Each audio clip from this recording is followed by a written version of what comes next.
বাংলাদেশ জাতীয়তাবাদী দল সিলেট জেলা শাখার পক্ষ থেকে আজকের এই মানববন্ধনের সম্মানিত সভাপতি, বাংলাদেশ জাতীয়তাবাদী দল সিলেট জেলা বিএনপির সংগ্রামী সভাপতি জনাব আব্দুল কাইয়ুম চৌধুরী, উপস্থিত সিলেট জেলা এবং মহানগর বিএনপি, বাংলাদেশ জাতীয়তাবাদী যুবদল, স্বেচ্ছাসেবক দল এবং আমার বাংলাদেশ জাতীয়তাবাদী ছাত্র দলের নেতৃত্ব, আমরা আজ এমন একজন মানুষের ফিরে পাওয়ার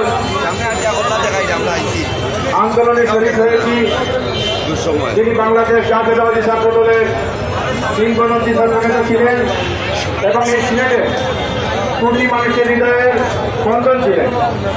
অলঙ্কার ইউনিয়নের অলঙ্কার সূর্যবাদ বিবির সূর্য সন্তান জনাব ইলিয়াস আলীকে অনতিবিলম্বে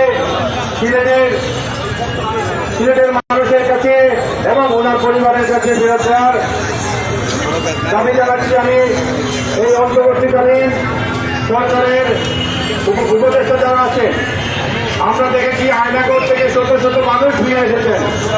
কেন আমাদের ইলিয়াস ভাই, ইফতেখার আহমদ দিনার ভাই, জুনেদ ভাই এবং আনসার আলী ভাইকে ফিরে দেওয়া হয় নাই?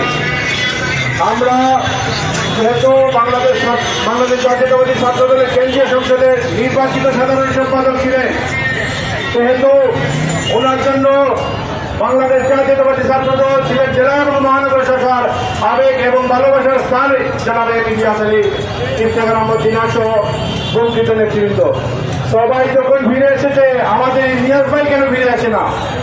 আমি এই অন্তর্বর্তীকালীন সরকারের যারা দায়িত্বশীল পদে আছেন তাদেরকে বিনীতভাবে অনুরোধ জানাবো, শুধু ছাত্র দলের একজন কর্মী হিসেবে নয়, আমি একজন ছেলেটি হিসেবে ওনাদেরকে আবেদন জানাবো যে ওনারা যেন আমাদের প্রান্তীয় নেতা ইলিয়াস আলীকে যত দ্রুত সম্ভব আমরা সিলেটবাসীর কাছে এবং ওনার পরিবারের কাছে ফিরিয়ে দেন, সেই আশা এবং সেই প্রত্যাশা ব্যক্ত করে আমি আমার সংক্ষিপ্ত বক্তব্য এখানে শেষ করছি।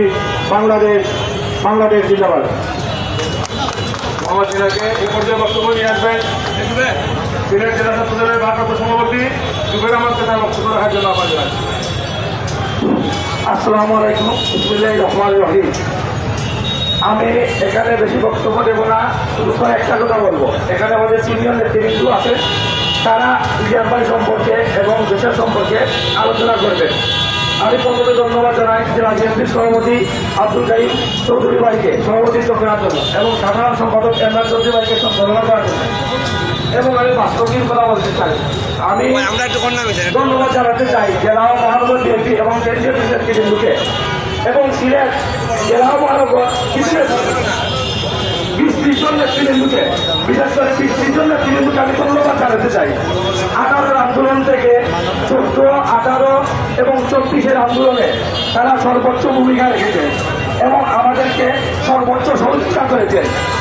এই জন্য আরো কৃতজ্ঞতা জানাতে চাই এই ইলিয়াস আলী ভাইকে, তিনি আমাদেরকে এই সিলেটের রাজনীতির ভোট শিখিয়ে দেওয়ার জন্য আমরা আজকে রাজনীতি করতে পারছি। এই জন্য বিশেষ করে আরো কিছু ভাইদেরকে ধন্যবাদ জানাতে চাই, কয়েকটা ওয়ার্ডের নেতৃবৃন্দকে যারা আমাদেরকে এই আন্দোলনে আমাদের পাশে রেখে সহযোগিতা করেছে।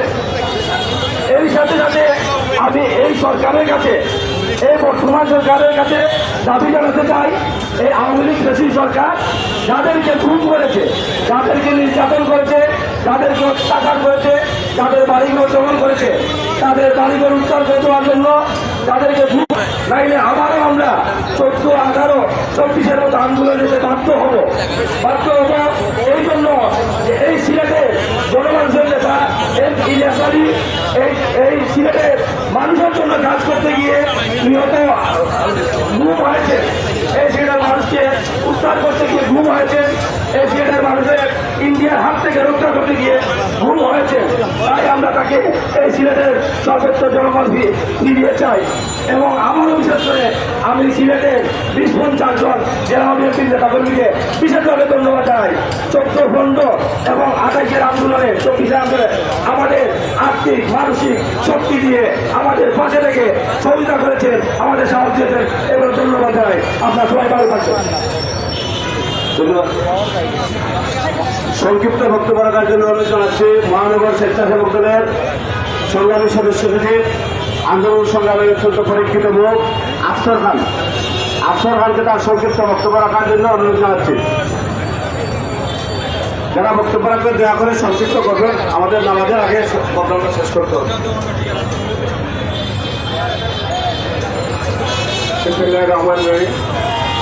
সিলেটের বড় মানুষের নেতা বিশ্বনাথ পালাগঞ্জের কৃষি সন্তান, বাংলাদেশ জাতীয় দল বিএনপি কেন্দ্রীয় সংসদের সাবেক সাংগঠনিক সম্পাদক জননেতা এম ইলিয়াস আলী ভাইয়ের সন্ধানের দাবিতে সিলেট জেলা বিএনপি কর্তৃক আয়োজিত আজকের এই মানববন্ধনে উপস্থিত জাতীয়তাবাদী পরিবারের নেতৃবৃন্দ, আপনাদের সবাইকে মহানগর স্বেচ্ছাসেবক দলের পক্ষ থেকে রক্ষণ শুভেচ্ছা অভিনন্দন জানাচ্ছি। সংগ্রামী সাথী বন্ধুগণ, এক যুগের বেশি সময় থেকে এই সিলেটের কৃষি সন্তান জননেতা এম ইলিয়াস আলীকে গুম নামক কারাগারে বন্দী করে রাখা হয়েছে। আপনারা দেখেছেন এই সরকার, এই দেশের জনগণ এবং রাজনীতিবিদরা পালিয়ে যাওয়া সরকার শেখ হাসিনা যখন এই দেশের জনগণ এবং এই দেশের বিভিন্ন রাজনৈতিক সংগঠনের নেতৃবৃন্দরা তার বিরুদ্ধে কোনো কথা বললেই তাকে গুম নামক কারাগারে বন্দী করে রেখেছে। আমরা কিছু নেতাকর্মী বিভিন্ন রাজনৈতিক দলের নেতাকর্মী ব্যবসায়ীও কিছুজন ছিলেন গুম নামক আয়না করে সেখান থেকে বের হয়ে এসেছেন। আমরা জাতীয়তাবাদী পরিবারের নেতৃত্ব বর্তমান যে সরকার গঠন করা হয়েছে সেই সরকারের কাছে আহ্বান জানাচ্ছি, আর না হলে সিলেটের জনগণ আবার একটি আন্দোলনের ডাক দেবে, আবার রাজপথে জ্বালাও পোড়াও করবে। তা আমরা চাই না এই দেশ শান্তিপ্রিয় দেশ, এই সিলেট শান্তিপ্রিয় সিলেট। আমরা চাই না কোনো হামলা মামলা এগুলো রেডি হোক। তো আমরা জননেতা এম ইলিয়াস আলীর সন্ধান দাবি করে আমি আমার বক্তব্য এখানে শেষ করছি। খোদা হাফেজ। বাংলাদেশ জিন্দাবাদ, বাংলাদেশ জাতীয়তাবাদী স্বেচ্ছাসেবক দল জিন্দাবাদ। সালাম। সংক্ষিপ্ত বক্তব্য রাখার জন্য অনুরোধ জানাচ্ছি সিলেট জেলা স্বেচ্ছাসেবক দলের সংগ্রামী সদস্য সচিব আন্দোলন সংগ্রামের অত্যন্ত পরীক্ষিত মুখ, তারা নির্যাতিত ভাবে ছাত্র নেতা শাকিল হোসেন। বিসমিল্লাহির রহমানির রহিম। বাংলাদেশ জাতীয়তাবাদী দল সিলেট জেলা বিএনপি কর্তৃক আয়োজিত আজকের এই মানববন্ধনের সিলেটের জাতীয়তাবাদী দলের নির্বাচিত সভাপতি জনতা জনাব আব্দুল কারিম চৌধুরী, আজকের সভার সঞ্চালক অ্যাডভোকেট ইমরান আহমদ চৌধুরী, সাধারণ সম্পাদক বাংলাদেশ, এবং এমদাদ হোসেন চৌধুরী, মহানগর বিএনপির সাধারণ সম্পাদক সহ, এবং আমাদের মধ্যে উপস্থিত রয়েছেন প্রধান অতিথি হিসাবে সিলেটের 1 কোটি মানুষের প্রাণ, মাটির মানুষের নেতা জননেতা জনাব খন্দকার আব্দুল মুক্তাদির সহ উপস্থিত নেতৃবৃন্দ, যুবদল, ছাত্রদল, স্বেচ্ছাসেবক দলের সংগ্রামী নেতৃবৃন্দ, বক্তব্যের শুরুতে গ্রহণ করুন সংগ্রামী শুভেচ্ছা বিপ্লবী অভিনন্দন। সংগ্রামী উপস্থিতি, এখানে বক্তব্য দেওয়ার কিছু নেই। আমরা দেখেছি আমাদেরকে আজকে একটি দাবি জননেতা জনাব এম ইলিয়াস আলীকে ফিরে পাওয়ার, সেটি 2012 সালে 17 এপ্রিল তিনি যেদিন গুম হয়েছিলেন সেদিন থেকে আমাদের এই দাবি আজ পর্যন্ত 1 যুগ কেটে গেছে, আমরা আমাদের ইলিয়াস ভাইকে ফেরত পাইনি। আমরা বলতে চাই হেফাজতে আইনাগর থেকে অনেককেই মুক্তি দেওয়া হয়েছে। আমরা গতকালকে জানতে পেরেছি ইলিয়াস ভাই জীবিত আছেন এবং তিনি গুরুতর অসুস্থ। আমরা অবিলম্বে তার সন্ধান চাই এবং তিনি কোথায় আছেন আমরা জানতে চাই। এই সরকার নাকি তাকে ঠিকভাবে নির্যাতন করেছে এবং তাকে এই ইলিয়াস ভাই সহ আমার বন্ধু ইফতেখার মজুমদার, সিনেট এবং আনসারি সহ বাংলাদেশের নেতা কর্মী গুম হয়েছে। আমরা সকলের সন্ধান দাবি করে এবং আমাদের দেশের উপরে এখনো যে ষড়যন্ত্র চক্রান্ত চলছে সেই সকল চক্রান্তকারীদের হুঁশিয়ার করে দিয়ে আমি আমার সংক্ষিপ্ত বক্তব্য এখানে শেষ করছি। খোদা হাফেজ। বাংলাদেশ জিন্দাবাদ, বাংলাদেশ জাতীয়তাবাদী স্বেচ্ছাসেবক দল জিন্দাবাদ, শহীদ অমর হোক দেশ নেত্রী বেগম খালেদা জিয়া জিন্দাবাদ, তারুণ্যের অহংকার তারেক রহমান জিন্দাবাদ, এম ইলিয়াস আলী জিন্দাবাদ। ধন্যবাদ।